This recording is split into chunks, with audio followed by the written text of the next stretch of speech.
कलाहांडी जिला सदर ब्लॉक अंतर्गत डोमेर बाहल सरकारी उच्च प्राथमिक विद्यालय द्वितीय वार्षिक उत्सव अनुष्ठित हो जाइछि। एही उत्सव रे मुख्य अतिथि रूपे श्रीजुक्त आचार्य सबर बीओ भवानीपटना मुख्य वक्ता श्रीजुक्त जयकुमार माझी बीआरसीसी भवानीपटना सम्मानित अतिथि भावे श्री ऋषिकेश नायक एबीओ भवानीपटना श्री जगदीश चंद्र मुंड एबी भवानीपटना श्री निर्मल चंद्र भोई अवसर प्राप्त शिक्षक सारिया डंबुरु बेमाल संपादक जोब ज्योति block तुमेर Bahal Shri Surya Narayan Mohanty CRCC देपुर collector एवं श्री उमाकांत माझी विद्यालय परिचालना कमिटीर सभापति योगदान करथिले। मुख्य अतिथि शिक्षा पाई शिक्षार्थी शिक्षक एवं अभिभावक मानकर भूमिका को नहीं निजर वक्तव्य रखिथिले।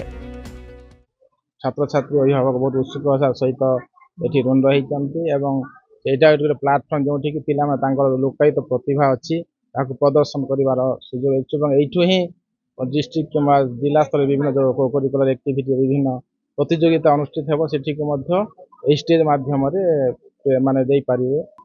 एक्चुअली तो सर आज आमर आनंद बजार बोले गोटे छुआ मानकर खाइबा जगह जोटा आगु बहुत असुविधा होता से छुआ मैंने खाइबार लगी तो सेटा गोटे कर दिया है तार उद्घाटन थिला ए दुलदुली मंचर उद्घाटन भी अच्छी। विद्यालय प्रधान शिक्षयित्री श्रीमती जयश्री बैधर वार्षिक विवरणी पठन करथिले। एही वार्षिक उत्सव अवसर में शिक्षार्थी माध्यम भोजन पाई उद्दिष्ट भोजन स्थान आनंद बजार एवं दुलदुली मंचर शुभ उद्घाटन बीओ भवानीपटनार कर कमल रे कर जाइथिला। यह निर्माण समस्त खर्च बहन करिथिबा श्री टी श्रीनिवास राव ओटी शिवानी को संबर्धना दिया जाइथिला। ग्रामर 2 जण वयोज्येष्ठ व्यक्ति एवं जोब ज्योति संस्कृति अनुष्ठान को मध्य संबर्धना दिया जाइथिला।